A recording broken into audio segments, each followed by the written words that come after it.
Good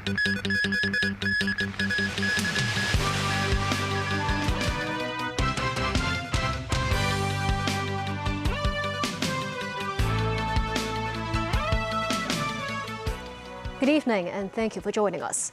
A problem related to the Microsoft Windows system caused chaos around the world today, with users reporting widespread outages that affected airlines, banks, and broadcasters. The outage also caused a raft of disruptions in Hong Kong.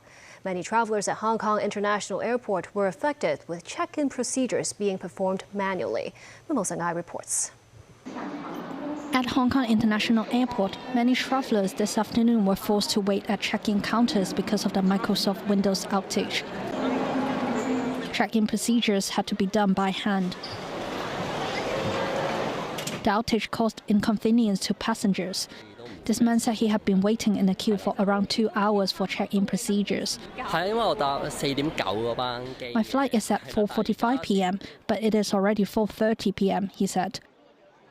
This is the in-town check-in service spot at Hong Kong Station of the Airport Express line, where under normal circumstances, travelers can drop their baggage and collect boarding passes in advance. With the disruption, flight departure information boards asked people to check in at the airport. This mother and daughter plan to travel to Australia and hope their flight would not be affected. We've been watching the news for a few hours and checking online, but you can't even see anything online anymore now. They're saying it's not available, so we're just going to go and hope that we're not delayed and we still get on a flight tonight. At 5 p.m., Cathay Pacific Airways said its self-check-in kiosks had resumed operations. However, other services, including self-service backdrop and online flight booking, were still disrupted. The Windows outage also affected the shopping experience of customers at this Japanese chain store. Customers had to wait longer to check out their items. The Windows outage is connected to CrowdStrike, an American cybersecurity technology company. A malware expert in Hong Kong believes the outage is not a cybersecurity issue. I think it's not just a typical Windows server attack or update. It's related to the kinds of different software and some conflicts of the software driver and cause the operation or the server cannot running. He said it will probably take CrowdStrike at least 8 hours to fix the problem because the company needs to find the root cause of the breakdown. There are different versions of Windows suffer from the crash, so they need to investigate into it, which driver, which kind of components of their agent caused the blue screen. Lai said such a massive scale of blackout is not common. He said CrowdStrike should take a lesson from this incident. News 9, TVB News. In the U.S., a calm and collected Donald Trump accepted the Republican Party's presidential nomination at the Republican National Convention in Milwaukee, Wisconsin. In his speech, the former president described in detail the assassination attempt that could have ended his life. Nasty Kareem has more. What a difference a bullet makes. Despite the glitzy setting, a bandaged Donald Trump toned down his typically aggressive rhetoric for a more reflective and somber presence on the final day of the 4-day Republican National Convention. He offered a solemn retelling of Saturday's assassination attempt when a bullet grazed his right ear, an inch from taking his life. Probably the last time he ever talks about it in public, because the experience, he said, was so traumatic. I went to the stage and the crowd was cheering wildly. Everybody was happy. Behind me and to the right was a large screen that was displaying a chart of border crossings under my leadership. The numbers were absolutely amazing. In order to see the chart, I started to, like this, turn to my right and was ready to begin a little bit further turn, which I'm very lucky I didn't do, when I heard a loud whizzing sound and felt something hit me really, really hard on my right ear. I said to myself, wow, what was that? It can only be a bullet. And moved my right hand to my ear, brought it down. My hand was covered with blood, just absolutely blood all over the place. I immediately knew it was very serious, that we were under attack, and in one movement proceeded to drop to the ground.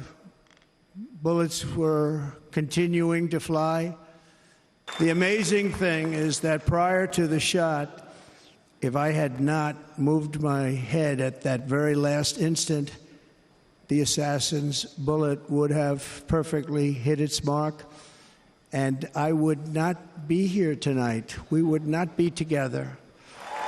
Calling for the healing of a nation split by discord and division, Trump later accepted the Republican nomination to contest the November 5th presidential election. I am running to be president for all of America, not half of America, because there is no victory in winning for half of America. So tonight, with faith and devotion, I proudly accept your nomination for President of the United States. Thank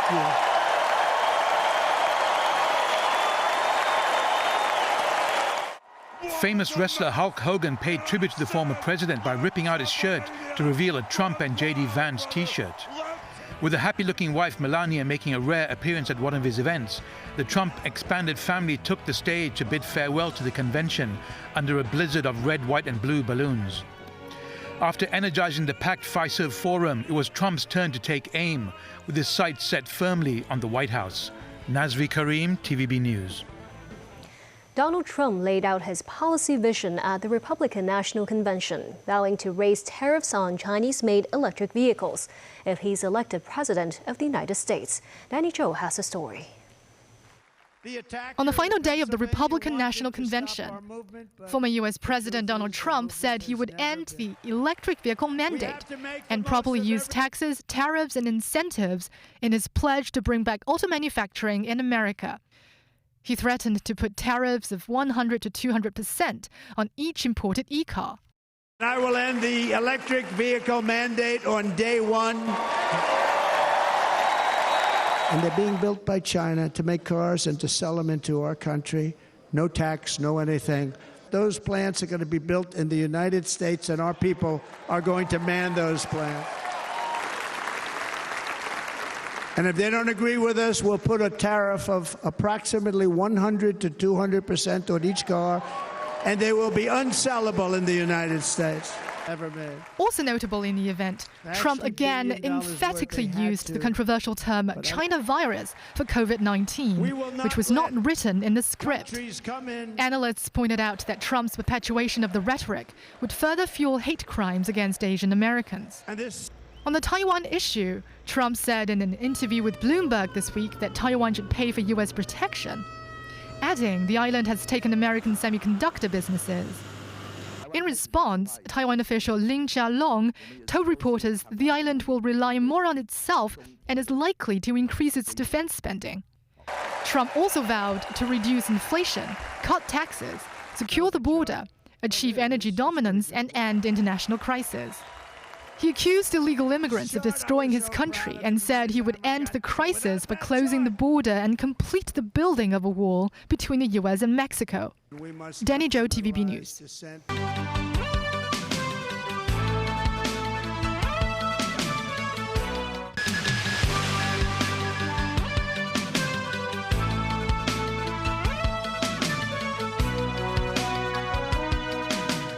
Welcome back. After the 20th Central Committee of the Communist Party of China concluded yesterday, the committee held a press conference this morning to explain guiding principles of the third plenary session. They include improving the participation mechanism of private enterprises in major national projects. The third plenum concluded on Thursday with the adoption of the resolution on further deepening reform and China's modernization. At a press conference of the Central Committee of the Communist Party of China, it was revealed that more than 300 reform measures were proposed. Among them, economic structural reforms will lead to such efforts. Han Wenxiu, Executive Deputy Director of the Office of the Central Financial and Economic Affairs, said the reform of state capital and state-owned enterprises will be strengthened, including energy and rail-related sectors. It will also improve the long-term mechanism for private enterprises to participate in major national projects. Studies too on the tax system for new forms of business. To address financial difficulties of local governments, tax sources will be expanded. The national management of a macro balance sheet will be explored. Han said given the impact of the domestic real estate market on the macroeconomy, the country will work to improve the shortcomings of the property market, including high debts, high turnovers, and highly leveraged investment. The development of new industries will be accelerated as well for new economic growth drivers. When asked if China will further open up and attract more foreign capital, Han said China will continue to promote the opportunities presented by the nation's modernization efforts. On legal work, the third plenum proposed multiple pieces of legislation and amendment, including the private economy promotion law and anti-cross-border corruption law. Based on past experience, details of the resolution and the third plenum will be out in a few days. The Housing Authority has endorsed the enhanced marking scheme for state management enforcement to increase penalties for misdeeds at public housing estates. The updates will take effect in the fourth quarter this year. 3 new misdeeds with 7 penalty points have been added. They are feeding wild pigeons or other animals, hanging or placing objects with potential risk of falling from height outside windows, balconies, or exterior walls, and resisting or obstructing authorities in executing their duties, resulting in 15 penalty points. The Housing Authority said it will step up publicity in the revised marking scheme. Listed mainland artificial intelligence company iFlyTech and its subsidiary iFly Health will establish their international headquarters at Cyberport. Helen Chen reports. Secretary for Innovation, Technology and Industry Sun Dong attended the signing ceremony. Sun Dong said that the artificial intelligence ecosystem is starting to take shape in Hong Kong, and that the Hong Kong version of ChatGPT will be put into government use by this year. Plans are afoot to provide services to the public starting next year. iFlyTech and iFly House are among the leading AI companies in the Asia-Pacific region and on the mainland. They entered Hong Kong through Cyberport's Easy Landing scheme and plan to establish a 150-strong artificial intelligence research and development team in the city. Duan Dawei, Senior Vice President of iFlyTech, said the focus is on solving immediate needs for society's development, especially in education and healthcare. He said they plan to use iFly House as a vehicle to help establish their presence in Hong Kong. The companies plan to invest $400 million in Hong Kong over the next 5 years. Secretary for Innovation Sun Dong said that under the one country, two systems principle, Hong Kong can act as a hub between mainland technology firms and the rest of the world. The companies can take advantage of the city's unique strengths now that they're headquartered in Hong Kong. Helen Chen, TVB News. Overseas again, British Prime Minister Keir Starmer announced £84 million in funding to tackle illegal migration in the UK. Starmer was speaking at the European Political Community Summit in Oxfordshire, England, where he greeted 45 heads of government. Tracy Furness has more. British Prime Minister Keir Starmer greeted King Charles III to Blenheim Palace, the birthplace of former Prime Minister Winston Churchill, and where the European Political Community Summit was taking place. Starmer said the leaders were meeting as a new storm gathers over our continent, taking the famous Churchill quote about the impending Second World War and applying it to the war in Ukraine. How are you? Ukrainian President Volodymyr Zelensky was a key guest at the meeting, and he met with several European leaders to shore up support for his country's defense and to discuss ways to defend democracy. And the European leaders responded, saying they will support Ukraine for as long as it takes. Ukraine is fighting not just for the Ukrainian people, though of course it is, but for the European people, for freedom, democracy and the rule of law. And our security, therefore, starts in Ukraine. So we pledge to President Zelensky once again that we will stand with Ukraine for as long as it takes. German Chancellor Olaf Scholz reiterated support for Ukraine, but rejected Zelensky's demand to lift the restrictions on the use of Western-supplied weapons on Russian territory. Another key issue for Starmer is the illegal migration his country faces.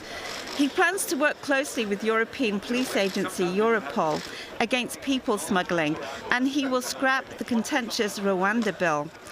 He also announced £84 million in funding to tackle the illegal migration problem.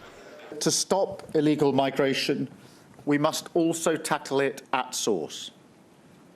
So today I'm announcing £84 million of new funding for projects across Africa and the Middle East. That includes humanitarian and health support, skills training, help with job opportunities, and access to education. When Britain agreed earlier this year to hold the one-day summit, Conservative leader Rishi Sunak was Prime Minister.